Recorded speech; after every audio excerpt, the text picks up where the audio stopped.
कांग्रेस भारत की एक ऐसी पॉलिटिकल पार्टी जिसने भारत के ऊपर बहुत समय तक राज किया। 1947 में इंडिपेंडेंस के बाद कांग्रेस भारत की मेजर पॉलिटिकल पार्टी बन गई और 1947 से 2014 तक 16 जनरल इलेक्शन में से 6 बार एब्सोल्यूट मेजोरिटी के साथ कांग्रेस जीती। बाकी 4 में रूलिंग अलायंस के साथ पॉलिटिक्स में खड़े रहे। कुल मिला के 49 ईयर्स तक कांग्रेस भारत में सेंट्रल गवर्नमेंट का पार्ट रही। लेकिन ऐसा क्या हुआ जिसकी वजह से कांग्रेस पार्टी खत्म हो गई या फिर आने वाले समय में खत्म हो जाएगी? कांग्रेस की बर्बादी का कारण अक्सर लोग बीजेपी को मानते हैं, लेकिन ये पूरा सच नहीं है। कांग्रेस की बर्बादी का सबसे बड़ा कारण कांग्रेस खुद है। उनके पास्ट में लिए गए डिसीजंस हैं और इसी वजह से बीजेपी को बहुत ज्यादा आसानी होती है कांग्रेस के साथ डिबेट करने में। अभी हाल ही में कांग्रेस के ऊपर ताना कसते हुए मोदी जी ने एक आइलैंड का जिक्र किया था।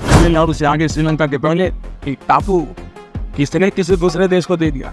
मोदी जी जिस आइलैंड का जिक्र कर रहे हैं उसका नाम है कचटीवू आइलैंड। लेकिन ये इतना जरूरी क्यों है? ये आइलैंड इंडिया और श्रीलंका के बीच में पड़ता है। 1947 तक ये एक डिस्प्यूटेड लैंड था। 1947 तक इंडिया और श्रीलंका के फिशरमैन इस आइलैंड को इस्तेमाल करते थे फिशिंग करने में। फिर 1974 में भारत के प्रधानमंत्री इंदिरा गांधी ने इंडो श्रीलंकन मैरीटाइम एग्रीमेंट के अंडर इस आइलैंड को श्रीलंका को दे दिया और ये डिसीजन एक बहुत ज्यादा खराब डिसीजन माना जाता है। अगर हिस्ट्री को देखें तो रामनंद के राजा, जो कि आज के समय में रामनंदपुरम के नाम से जाना जाता है, वो इस आइलैंड को ओन करते थे और जब भारत देश आजाद हुआ तो उन्होंने डिसाइड किया कि वो भारत का पार्ट बनेंगे। तो इस वजह से ये आइलैंड भारत के पास आना चाहिए था। ये आइलैंड फिशिंग के लिए बहुत ज्यादा इंपॉर्टेंट है। लेकिन अब जब कोई भी इंडियन फिशिंग मैन यहाँ पे फिशिंग करने जाता है तो उसे श्रीलंका के कोस्ट गार्ड उन्हें तुरंत अरेस्ट कर लेते हैं। पिछले 5 सालों में 600 से भी ज्यादा फिशरमैन को अरेस्ट कर लिया गया। कांग्रेस हर बार बीजेपी को बोलती है कि देश को बेच दिया। ये सब देखकर पता चलता है कि देश को बेचने का काम किसने किया है। अगर कांग्रेस की स्कैम की बात करें तो जिसकी बड़ी लंबी लिस्ट है यहाँ मेरे पास। CWG coal scam, Ghaziabad provident fund scam, Harshad Mehta stock market scam, LIC housing scam, NBFC scam,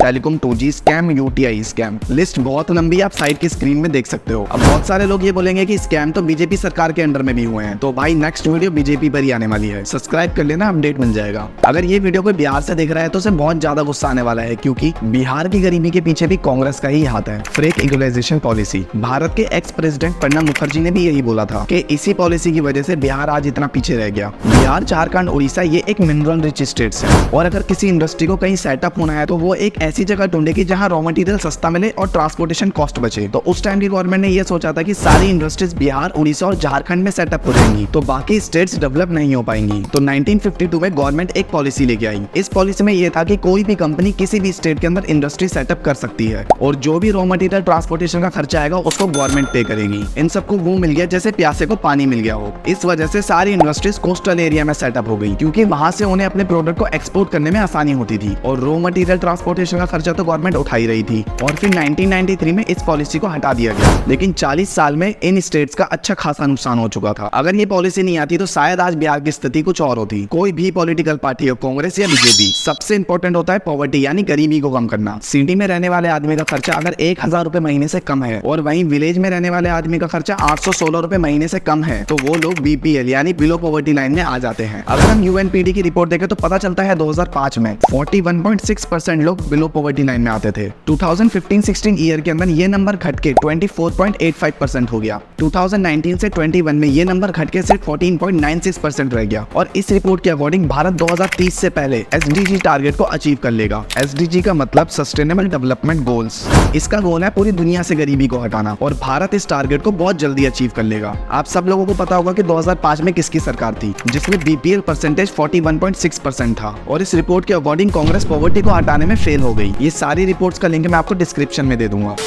लेकिन ऐसा भी नहीं है कि कांग्रेस के कार्यकाल में सब कुछ गलत हुआ है। काफी अच्छी चीजें भी हुई हैं, जैसे लिबरलाइजेशन। पहले के टाइम में सारी कंपनियां लाइसेंस परमिट राज पर चलती थी। इसमें सारी कंपनियों के ऊपर गवर्नमेंट का कंट्रोल होता था, जैसे इस कंपनी की प्रोडक्शन कितनी होगी और कितने लोग इस कंपनी में काम करेंगे। खुद यशवंत सिन्हा बताते हैं भारत को सिर्फ 2 हफ्ते तक चलाने के लिए फॉरेन करेंसी बची थी। उस टाइम भारत सर से पैर तक कर्जे में डूब चुका था। फिर आया वो दिन 24 जुलाई 1991। उस time financial minister doctor Manmohan Singh ji थे और उन्होंने उस टाइम का बजट पेश किया। उसके बाद भारत के फाइनेंशियल सुधारों की घोषणा की। तब उन्होंने बोला था पूरी दुनिया की कोई भी ताकत इस आइडिया को नहीं रोक सकती जिसका वक्त आ गया है और इस बजट की वजह से भारत की फाइनेंशियल कंडीशन सुधर गई, thanks to doctor Manmohan Singh ji, जिन्होंने उस टाइम बहुत बोल्ड और अच्छे डिसीजंस लिए। अगर हम कांग्रेस को रिलीजियस साइड से देखें तो कांग्रेस को हमेशा मुस्लिमों का सपोर्टर और बीजेपी को हमेशा हिंदुओं का सपोर्टर बोला जाता है। लेकिन ऐसा क्यों है, आइए जानते हैं। 1950 में आया आर्टिकल 25 जिसमें धर्म परिवर्तन को पूरी तरीके से मान्यता दे दी गई और सबसे ज्यादा धर्म परिवर्तन किसका हुआ ये सब जानते हैं, लेकिन धोखे से हुआ ये बहुत कम लोग जानते हैं। 1950 में आया आर्टिकल 28 जिसमें हिंदुओं से उनकी धार्मिक शिक्षा का अधिकार छीन लिया गया। लेकिन आर्टिकल 30 के अंदर मुस्लिम और क्रिश्चियंस को अपने धार्मिक शिक्षा देने का अधिकार था, बस हिंदुओं से ही उनका ये अधिकार छीना गया था। फिर 1951 में कांग्रेस ले गई HRCE एक्ट और फिर हिंदुओं की सारी धार्मिक प्लेसों को भी छीन लिया गया। सारे मंदिर गवर्नमेंट के अंडर आ गए। और तो और जब 2008 में चंद्रयान 1 लैंड हुआ था तब कांग्रेस ने उस पॉइंट का नाम जवाहर पॉइंट रखा था। लेकिन अब बीजेपी की सरकार है, जहाँ चंद्रयान 3 लैंड हुआ है उसका नाम शिव शक्ति पॉइंट रखा गया है, और जहाँ चंद्रयान 2 क्रैश हुआ था उस पॉइंट का नाम रखा गया है तिरंगा पॉइंट। ऐसे मतलब बीजेपी पर भी बहुत जल्दी वीडियो आने वाली है, सब्सक्राइब करना मत भूलना। और क्या हिंदू और मुस्लिम के झगड़े की असली वजह कांग्रेस है, ये कमेंट में जरूर बताना।